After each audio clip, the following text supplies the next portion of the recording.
Welcome to GoToTraining. Online training made easy. You are the first caller and will be placed on hold until the next caller arrives. Bueno, pues comenzamos el tema de hoy. Es el tema 5 de vuestro temario, la Edad Moderna. Vamos a ver los siguientes puntos. Una primera introducción.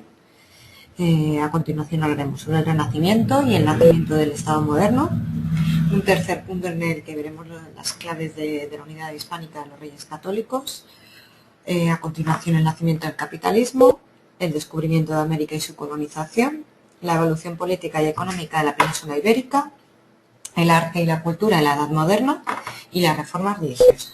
Bueno, pues a ver, ¿cómo podríamos definir a la Edad Moderna? Pues es la etapa histórica en la que triunfan los valores de la modernidad. Estos son el progreso, la comunicación y la razón.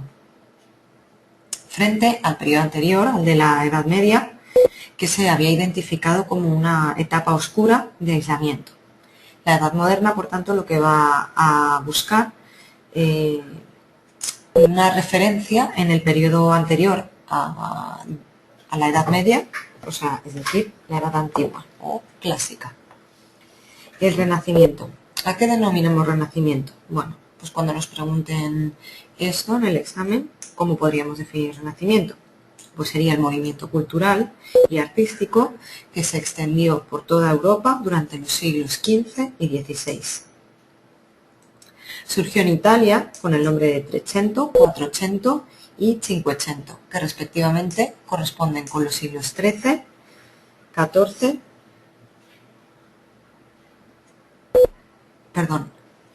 siglos XIV, XV y XVI. No todo era renacer de la cultura y el arte. Además, la clave es una nueva mentalidad, un nuevo cambio en la mentalidad, que surgía de las nuevas ideas filosóficas de filósofos tan importantes como Tomás Moro, en el que se plantea una relación diferente entre el mundo con el hombre y con Dios. El Renacimiento no se olvidó de Dios, sino que lo situó al hombre como centro de todas las preocupaciones e intereses. Es lo que se conoce como antropocentrismo.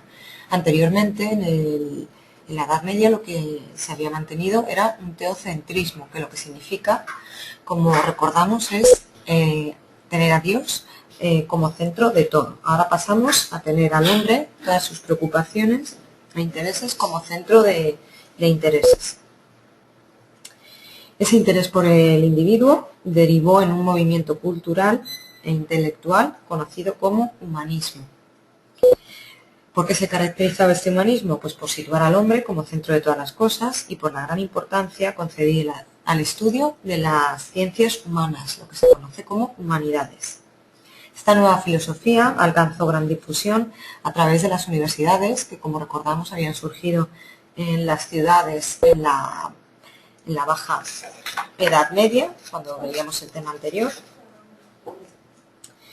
y también se pudo difundir por toda Europa gracias a la invención de la imprenta por Gutenberg en el año 1440. La gran figura del humanismo fue Erasmo de Rotterdam, que en su obra Elogio de la locura hace una profunda crítica de la sociedad en su época. El fundamento de las ciencias renacentistas residía en la experimentación y en la razón. Nicolás Copérnico, por ejemplo, físico y astrónomo, dio a conocer su teoría del heliocentrismo, por el cual la Tierra y demás planetas giraban en torno al Sol. No era el Sol y los planetas los que giraban alrededor de la Tierra, sino que en el centro de la galaxia se encontraba el Sol y eran el resto de planetas los que giraban alrededor de él. También destacan en esta época Paracelso en medicina y el gran Leonardo da Vinci, que aparte de artista fue también un gran inventor y que realmente es un verdadero representante del Renacimiento.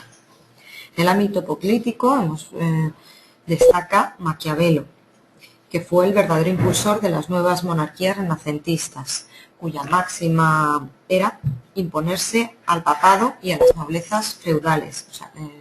Habíamos visto en el tema anterior que el feudalismo había acaparado todo el poder, digamos que había descentralizado el poder de los monarcas. Bueno, pues ahora lo que se va a intentar es que los monarcas recuperen otra vez ese poder centralizado.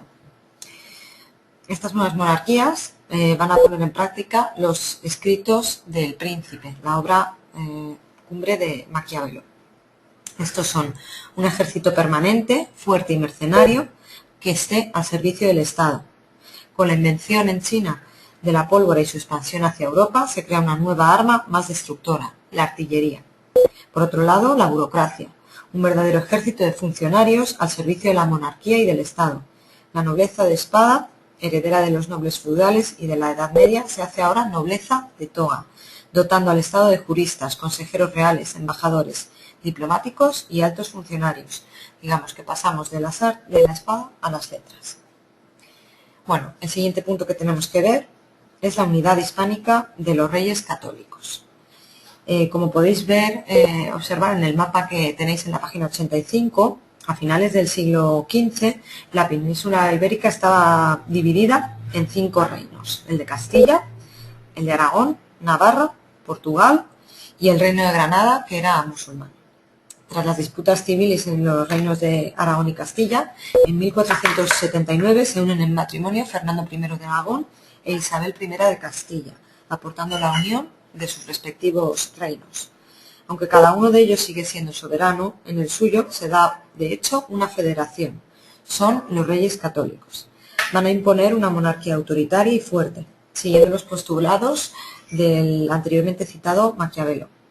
Se plasmarán en la unificación del territorio, excepto Portugal. Por primera vez la península ibérica va a estar unificada bajo su lema del yugo y las flechas. Se va a crear, por tanto, España. La política común de unificación se va a basar en los siguientes ámbitos. El primero, una unidad territorial, lograda gracias a la unión de los monarcas y de sus respectivos reinos. Además, conquistan Granada en 1492, que, como he dicho, era el reino musulmán, el único que quedaba en la península. También conquistan Navarra en el 1515 y las Islas Canarias. También una unidad religiosa. Tras la conquista del reino de Granada, se acaba con el Islam, como he dicho, se expulsa posteriormente a los judíos y se crea la Santa Inquisición, que trata de velar por el prevalecimiento del catolicismo y perseguirá a todo aquel que no sea cristiano católico. Una unidad económica, gracias a la aparición de una única moneda para toda España, y una activa política exterior.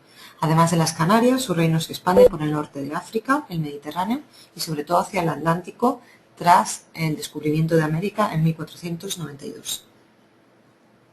Con estos cambios se dieron importantes cambios económicos, de los cuales uno de los más importantes fue el nacimiento del capitalismo, que es el siguiente punto que vamos a tratar. Bien, el nacimiento del capitalismo. ¿A qué se denomina capitalismo? Bueno, pues es el sistema económico que se basa en el capital, como una relación social del sistema de producción. En el capitalismo, tanto individuos privados como empresas, llamados capitalistas, emplean personas asalariadas, que van a ser denominados proletarios, que llevan a cabo la producción y el intercambio de bienes o servicios con ánimo de lucro. Esto es importante. De acumular riquezas, mayor capital, en beneficio propio. Lo que va a buscar el capitalismo es siempre el beneficio personal, individual, de cada uno de los trabajadores o de los empresarios. En el siglo XV, el nacimiento del capitalismo supuso, en primer lugar, una acumulación de dinero en grandes empresas debido al aumento de la circulación monetaria y a la existencia de grandes fortunas en manos de los mercaderes, un incremento de la población y, además, con ello, de la demanda de las ciudades, lo cual aumenta la fortuna del mercado. A más posibles compradores, más dinero. La creación de los primeros bancos, sobre todo en la zona de Flandes, la actual Bélgica y Holanda, que inventa el sistema financiero, con los préstamos que anteriormente habían estado prohibidos por la Iglesia. En el ámbito social, hizo que el poder económico pasara a los burgueses, normalmente mercaderes, en detrimento de los artesanos, que se convertirían en asalariados. La monarquía fortalecida se apoyó en la nueva clase social enriquecida, la burguesía, y con el exceso de riqueza pudo emplearse en proyectos hasta entonces impensables, como lo fue la financiación y el descubrimiento de América.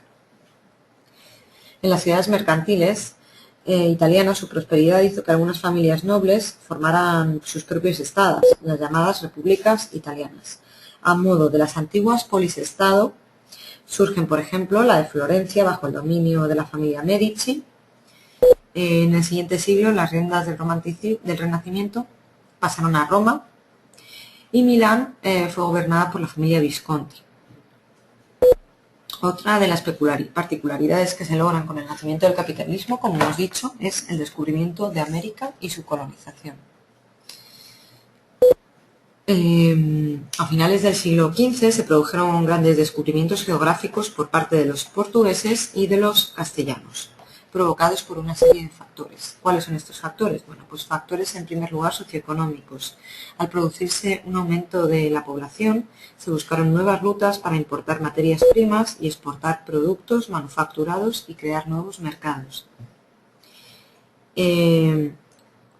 En segundo lugar, tenemos factores ideológicos, como el ánimo de llevar la religión cristiana más allá de Europa, en una especie de nueva cruzada, con un espíritu de aventura, sobre todo después de publicarse el Libro de las Maravillas, que cuenta las andanzas por el lejano oriente del mercader veneciano Marco Polo. Un tercer factor científico es que se reeditan los textos geográficos de Ptolomeo, en los que se refleja la esfericidad de la Tierra. La Tierra era redonda. Está unido a los grandes adelantos técnicos de la navegación, como es la brújula, el astrolabio y la construcción de nuevas naves, como las naos y las carabelas, harán posible el adentrarse más en mar adentro, no simplemente realizar una navegación de cabotaje. Dentro de los grandes descubrimientos vamos a tener dos grandes proyectos. La empresa portuguesa, por un lado, que pretende abrir una nueva ruta al lejano oriente, bordeando la costa la costa africana y la India.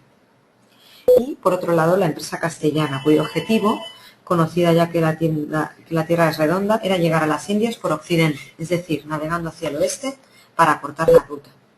Este proyecto fue presentado por Cristóbal Colón, navegante genovés, en primer lugar al rey Juan II de Portugal, que lo desechó. Colón lo presentó luego a los reyes católicos, los cuales lo aceptaron después de la conquista de Granada en abril de 1492. Por tanto, el 3 de agosto de 1492, Colón, al mando de las tres calaveras, la Pinta, la Niña y la Santa María, parte de Palos de Moguer, Huelva, rumbo a las Islas Canarias, donde se detiene para hacer ciertas reparaciones y sobre todo para tomar los vientos alisios que le impulsarán hacia el oeste. Tras numerosas vicisitudes, desembarcan en la isla Guananí, nombre que le daban los nativos, o El Salvador en las actuales Bahamas, el día 12 de octubre de 1492. Colón es el verdadero descubridor físico de un nuevo continente, pero ni él ni los suyos lo sabían.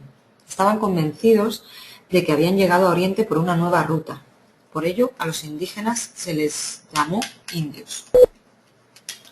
En uno de los siguientes viajes, de los tres siguientes viajes que hizo Cristóbal Colón, hasta 1510, le acompañó otro navegante y geógrafo italiano, Americo Vespucio, el cual sí se dio cuenta que estaban en un nuevo continente. De aquí que el descubridor intelectual diera su nombre a América. Consecuencia inmediata del descubrimiento fueron las empresas de Vasco Núñez de Balboa, que descubriría el Océano Pacífico en el 1513, y la de Magallanes y Juan Sebastián Elcano, que darían la vuelta al mundo en 1522. El reparto de las nuevas tierras de ultramar provocó problemas con los portugueses, que fueron solucionados mediante el Tratado de Tordesillas en 1494, por lo que se establecía una línea divisoria a 370 leguas al oeste de las islas de Cabo Verde, que eran portuguesas. De esta forma, al oeste de esta línea, las tierras descubiertas serían para España y al este para Portugal. Como no se conocía todavía el continente americano, esta división hizo que Brasil fuera después colonia portuguesa. España y Portugal crearon dos grandes imperios ultramarinos, Portugal principalmente en África y Asia, y España en América. Este se incrementó con la conquista de México por Hernán Cortés en 1521, subiendo hacia el norte hasta la Baja California. Más al sur, Francisco Pizarro conquistó el Imperio Inca de Perú en 1533. Las consecuencias económicas fueron enormes al introducirse en Europa nuevos cultivos, como el maíz, la patata, el tabaco, el cacao, el tomate, el algodón, el café, etc. La afluencia de oro y plata también provocó una auténtica revolución de precios que consolidó el capitalismo y el desarrollo de nuevas ciudades portuarias orientadas al Atlántico, como Lisboa y Sevilla principalmente. Bueno, a continuación vamos a hablar del siguiente punto, que sería la evolución política y económica de la península ibérica en la Edad Moderna. En primer lugar, hablaremos del imperio de Carlos I de España y V de Alemania. A la muerte de Isabel la Católica, en el 1504, debía heredar el trono de Castilla y sus posesiones su hija Juana, casada con el archiduque Felipe de Austria, conocido como el Hermoso, que era a su vez hijo del emperador Maximiliano de Austria. Este matrimonio tendría un hijo, el futuro Carlos I de España y V de Alemania. En el caso de que Juana no pudiera ejercer el gobierno, por posibles padecimientos de locura, el trono de Castilla sería para el viudo Fernando el Católico, en calidad de regente hasta que su nieto Carlos fuera mayor de edad. Desde el principio se vio que Juana no era capaz, por lo que Fernando ejerció la regencia, a la cual Felipe se oponía. Por fuertes presiones de la nobleza a Borgoña, por lo que Fernando se vio obligado a dejar la regencia y se retiró a su reino de Aragón. Tras la muerte repentina de Felipe por causas un tanto extrañas, declaran a Juana incompetente bajo la denominación de Juana la Loca y la retiran al castillo de Tordesillas, en Valladolid. Comienza así una nueva regencia de Fernando, el cual nombra al cardenal Cisneros para ejercerla, a la que se opone Adriano de Utrecht, preceptor del futuro Carlos I. No obstante, Cisneros ejercería la regencia hasta la llegada a Castilla con la mayoría de edad del nuevo monarca. Como podéis ver en el mapa de la página 90, la herencia de Carlos es todo un imperio. Será el imperio de los Habsburgo, también conocido como la Casa de Austria. De sus abuelos paternos, Maximiliano de Austria y María de Borgoña, hereda Austria, Borgoña, Artois, Luxemburgo, los Países Bajos, Flandes y Franco Condado, además de los territorios patrimoniales de los Habsburgo. De los maternos, hereda Castilla, Aragón, Navarra y Granada, además de las posesiones de los reinos de Castilla y Aragón en ultramar, Canarias, América, las posesiones norteafricanas, Córcega, Cerdeña y el reino de Nápoles con Sicilia. Cuando desembarca en Tazones, Asturias, para tomar el poder en Castilla, se encuentra con la revuelta de los comuneros, nobles castellanos que consideran a Carlos un rey extranjero, ya que se había educado en Alemania. Aplastada la rebelión y ejecutados sus líderes, Bravo, Padilla y Maldonado, en febrero de 1518 las Cortes de Castilla, reunidas en Valladolid, prestan juramento de fidelidad al nuevo rey. También en Navarra, cuyo reino estaba recién conquistado por los reyes católicos, se enfrentó con los nobles que apoyaban a Francisco I de Francia como su rey. Fueron vencidos en 1521.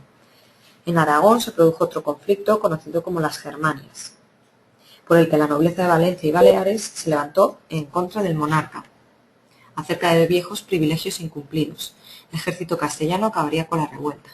Fuera de España, los principales choques fueron la rivalidad con el rey Francisco I de Francia, los problemas con la reforma protestante dentro de Alemania desde 1517, la amenaza turca, cuyos piratas al mando de Barbaroja asolaban el Mediterráneo.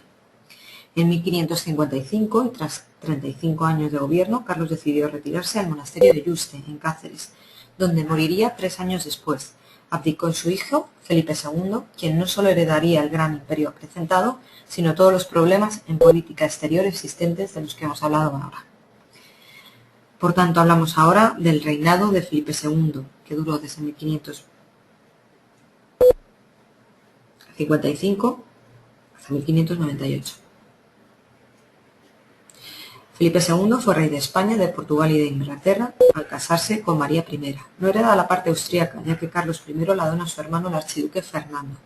Todo este impresionante imperio hace que Felipe II encarne el ideal del monarca absoluto que vincula el Estado a su persona y dispone de amplísimas prerrogativas solo teóricamente limitadas, juramento ante las Cortes, fueros, etc. Su ideario político gira en torno a la unidad católica y la hegemonía de la corona española. En el momento de asumir la corona, Felipe se encontró con varios conflictos. Atención a esta pregunta que suele caer siempre. ¿Qué conflictos fueron los que se encuentran? Bueno, pues por un lado las guerras con Francia, continuadas por el hijo de Francisco I. Felipe II invadió Francia y la venció en la batalla de San Quintín en 1556. Ante la amenaza de la expansión del calvinismo en Francia, firman la paz de Château-Cambrai en 1559. Por otro lado, la revolución de los moriscos o sublevación de las Alpujarras, debido a un edicto que les obligó a abandonar su religión y sus costumbres que todavía practicaban estos últimos musulmanes peninsulares. La rebelión fue sofocada por don Juan de Austria, hermano bastardo del rey.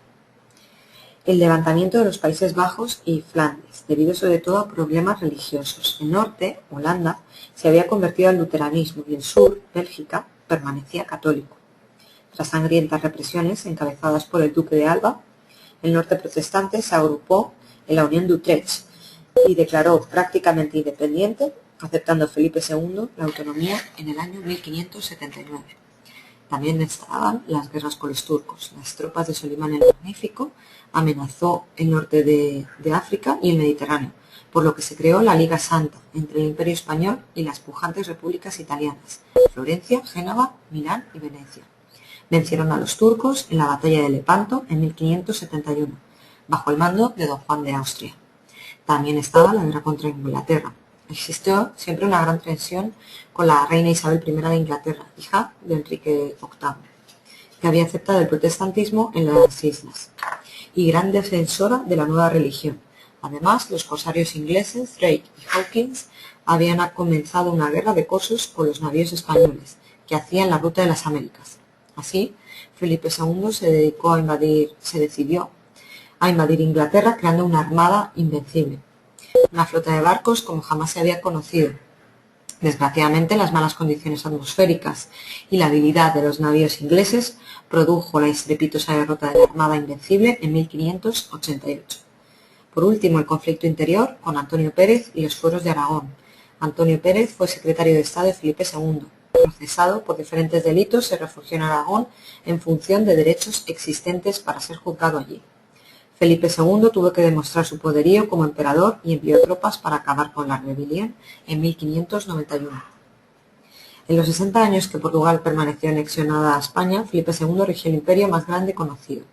Un imperio donde nunca se ponía el sol. Quiere decir esto que siempre había un territorio en el mundo donde estuviese el sol. Y es que evidentemente al unirse los dos grandes imperios no había territorio desde Filipinas hasta Europa que no estuviera bajo el dominio del emperador. No obstante, las enormes riquezas acumuladas solo sirvieron para pagar costosas campañas militares, mientras la población española, de unos 6 millones de habitantes, veía aumentar cada día sus problemas de subsistencia. Este hecho se vio incrementado tras la pérdida de Flandes, ya que la mayoría del oro y plata procedente de América llegaba a sus puertos, se fundía y acuñaba moneda, y por último se depositaba en los bancos. Mientras pertenecieron al imperio todo iba perfecto, pero con su independencia España se quedó arruinada. Es así como surge pujante Holanda, que en el siglo siguiente verá coronado su nuevo estatus. Por otro lado, Inglaterra, tras la victoria de la Armada Invencible, aparece como nueva potencia mundial. Bueno, de la hegemonía a la decadencia. Hemos visto brevemente un poco sobre la hegemonía de los Austrias mayores con los imperios de Carlos I y Felipe II durante el siglo XVI, siglo renacentista por antonomasia. Tras la muerte de Felipe II se entronizó su hijo Felipe III, dando lugar a la dinastía conocida como Austrias Menores. Durante todo el siglo XVII, España padeció una serie de reyes abúlicos, holgazanes y enfermizos, que lejos de reinar y gobernar, entregaron el poder a una serie de primeros ministros conocidos como los validos. Bajo el reinado de Felipe III, su valido, el duque de Lerma, se rodeó de un grupo de favoritos, a los que dotó de amplios poderes, que practicaban el cohecho de extorsión y la corrupción de la hacienda. Expuso a los moriscos en 1606, privando al país de una importante mano de obra. En el exterior firmó paces con Francia, Inglaterra y Países Bajos. No obstante, en 1618 los acontecimientos se precipitaron y comenzó la Guerra de los 30 años, que duró del 1618 al 1648, en la que en medio de una guerra europea se enfrentaron los defensores de la causa protestante, Holanda, Dinamarca y Suecia, apoyados por el cardenal Richelieu, de la católica Francia contra la Casa de Austria, defensora de la contrarreforma católica. Pasamos ahora a hablar de Felipe IV. Durante su reinado, quien de verdad gobernó fue su valido, el conde duque de Olivares, que en el interior llevó a cabo una política centralista y cruel sin tener en cuenta las peculiaridades de los diferentes reinos. Esta política, unida al hambre, peste y demás penalidades que sufría el pueblo, provocó numerosos levantamientos. Para paliar estos desastres internos, el conde duque intentó victorias en la Guerra de los 30 años, pero tras efímeras conquistas como la rendición de Breda, en Holanda todo fue un fracaso. Tuvo que firmar la Paz de Westfalia en 1648, por la que se reconocía la independencia definitiva de Holanda. La Europa del Imperio ha terminado. Por último, el último Austria que tenemos era Carlos II. Al morir Felipe IV, le sucede su hijo Carlos, que fue conocido como Carlos II el Hechizado. Con este apodo poco se puede decir en su favor. Era una persona enfermiza, casi demente, que se hizo rodear por un montón de válidos que hicieron caer tanto al rey como a la propia dinastía de la Casa de Austria. Pasamos al siguiente punto, el arte y la cultura en la época moderna. Hablar de arte y cultura es hablar de Renacimiento y arte barroco. El Renacimiento es un recuerdo del mundo clásico. En realidad no llega a extinguirse en el occidente europeo durante la Edad Media, aunque los dioses paganos se cambien por simbología cristiana. En los albores de la Edad Moderna, ese recuerdo es ya un amor exaltado y no tarda en convertirse en verdadero culto. La parte más ferviente italiana del nuevo estilo fue la Toscana, y en concreto su capital, Florencia, pujante república bajo el mecenazgo de los Médicis, como hemos dicho anteriormente. La casa de Cosme de Médicis es una verdadera academia de corte clásico donde trabajan artistas como Miguel Ángel, que alcanzan su máximo esplendor. En la evolución del Renacimiento podemos distinguir tres etapas correspondientes a sus 3 siglos de vida: el Trecento durante el siglo XIV, Quattrocento, siglo XV, Cinquecento, siglo XVI.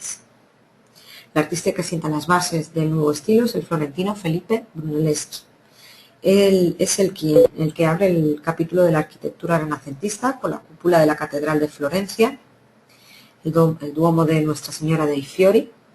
El viejo edificio gótico de la Catedral Florentina está por terminar, falta por cubrir, pero en lugar de emplear la cúpula clásica gótica del cimborrio, Brunelleschi le dota de una inmensa cúpula semiesférica, cuyo diámetro ha de ser exactamente el que tenía el viejo Panteón romano. Continúa en Florencia con verdaderos palacios como el de Pitti, Riccardi o el Pazzi.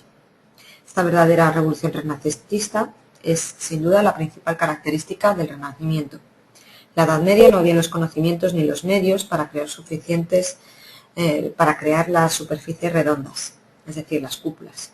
El nuevo estilo se expande por Europa y en España en concreto van a destacar el Palacio de Carlos V en Granada, obra de Machuca, y el Monasterio del Escorial, en San Lorenzo del Escorial. En escultura y pintura, también el gusto de los modelos clásicos se va a hacer patente. En el sur de Italia, en la corte de Federico II, se dan los primeros pasos escultóricos, exportándose de nuevo a la Toscana, siendo la ciudad de Pisa y luego Florencia las que canalicen el nuevo estilo. Van a destacar Juan Pisano, Ghiberti, Donatello, quien pondrá las bases de la belleza ideal clásica. El modelo y sobre todo el gran Michelangelo, conocido como Miguel Ángel, que con obras como el David o Moisés firma la apoteosis del Renacimiento. En España se va a desarrollar un tipo de escultura peculiar, que es la escultura en madera policromada de pequeño tamaño. Se crean obras de un realismo increíble. Destaca Juan de Juni, cuyas obras se pueden observar hoy en día en el Museo de Imaginería de Valladolid. Sería tarea ardua enumerar todos los pintores renacentistas. Así vamos a distinguir a 3 modelos: Leonardo da Vinci, cuya pintura de la Mona Lisa es sublime; Rafael, con sus vírgenes; y por último Miguel Ángel, ya citado como escultor, con la pintura al fresco de la Capilla Sixtina del Vaticano.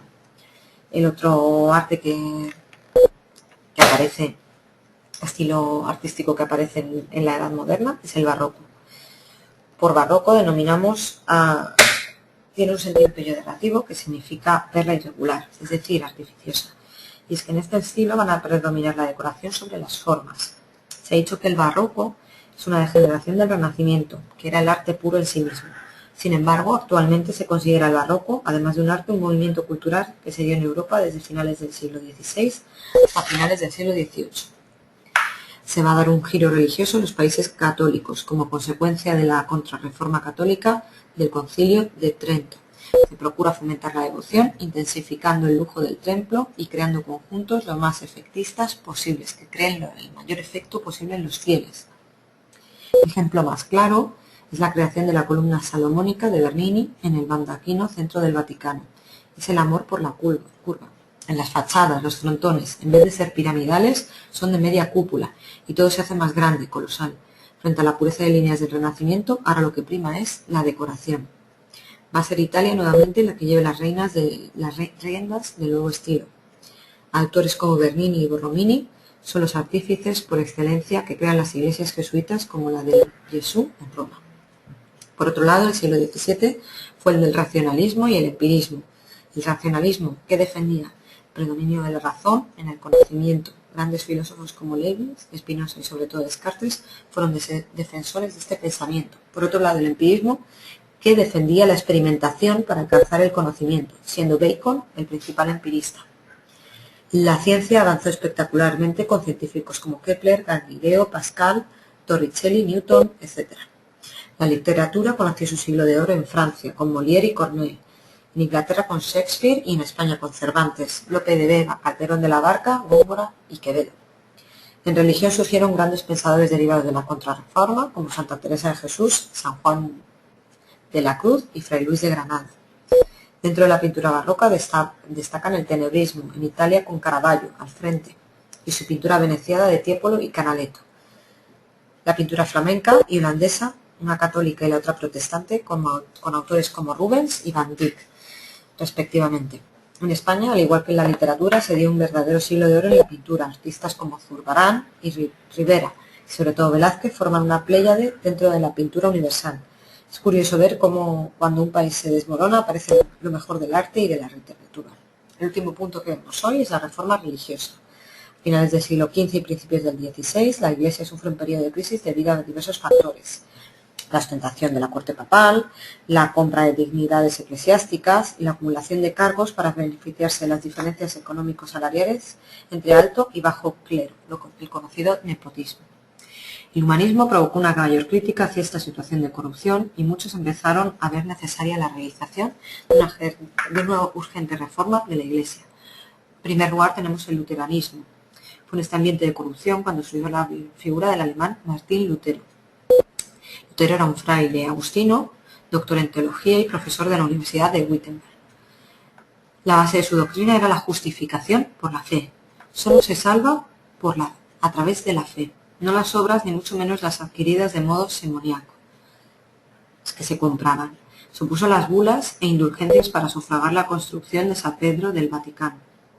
En 1517 se produce la publicación de sus 95 tesis, que lo colocó a la puerta de la iglesia de Wittenberg. En ellas atacaba el principio de las indulgencias y negaba a la iglesia el poder borrar las penas del más allá. Lutero encontró numerosos partidarios como Federico de Sajonia y otros nobles alemanes, quienes más por motivos políticos que religiosos, ya que se hallaban enfrentados con el emperador Carlos V católico, le dieron cobijo y se pasaron a la nueva fe. Los puntos básicos del luteranismo son los siguientes: la fe, el hombre, al ser incapaz de redimirse del pecado original, es incapaz de salvarse por sí mismo. Solo se puede salvar a través de la fe. El libre examen niega la participación de la Iglesia para interpretar la Biblia. Cualquiera puede hacerlo a su libre albedrío.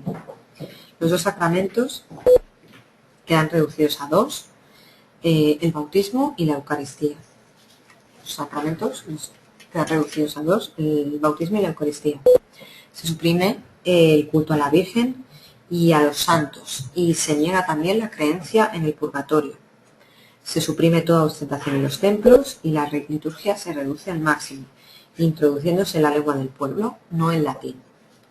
El propio Lutero realiza la primera traducción de la Biblia al alemán vulgar, que tendrá amplia difusión debido al recién invento de la imprenta por Gutenberg en 1440, como hemos dicho anteriormente.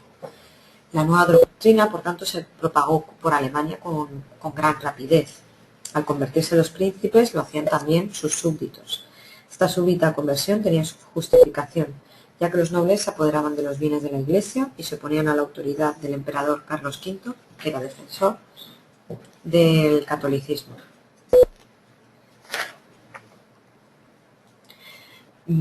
Otro movimiento protestante fue el calvinismo. Las doctrinas luteranas fueron llevadas al extremo por Juan Calvino desde su sede en Ginebra. El punto central de la doctrina calvinista era la predestinación. Dios lo sabe todo y el hombre está predestinado a salvarse o a condenarse. El que esté destinado a salvarse lo hará y el que no se condenará. No importan las obras que se hagan en vida, lo único que puede ayudar es la fe. Ante este fanatismo, al hombre poco le queda de libertad frente al humanismo imperante en la época. Esta doctrina es totalmente fatalista, por tanto. No obstante, se extendió por los Países Bajos, Suiza, Inglaterra, los conocidos puritanos, y Francia, hugotones. Tenemos también el anglicanismo. En Inglaterra, el cisma, ruptura de la unión con la Iglesia Católica, fue provocada por el rey Enrique VIII de la dinastía Tudor. Enrique VIII, que estaba casado con Catalina de Aragón, hija de los reyes católicos, y al denegarle el Papa el divorcio, porque deseaba casarse con Ana Bolena, Enrique VIII proclamó en 1534 el Acta de Supremacía, por el que se convertía el rey en jefe de la Iglesia inglesa, con capacidad de decidir tanto en cuestiones de disciplina como de dogma. También se realizó la incautación de los bienes de la Iglesia.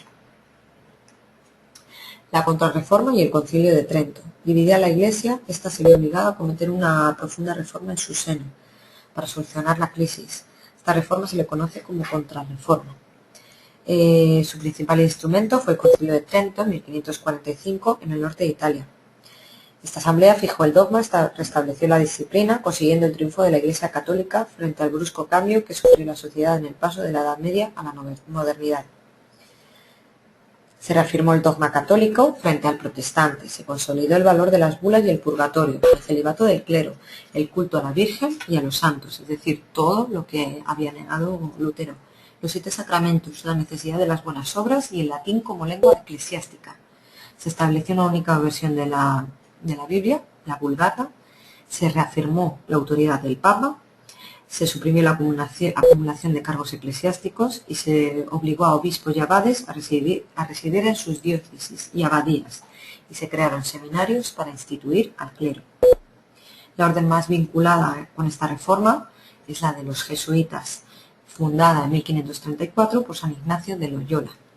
Se distinguían por tener una formación muy sólida, una disciplina también muy rígida, que unía a los votos de obediencia, castidad y pobreza, otro de obediencia inmediata e incondicional al Papa.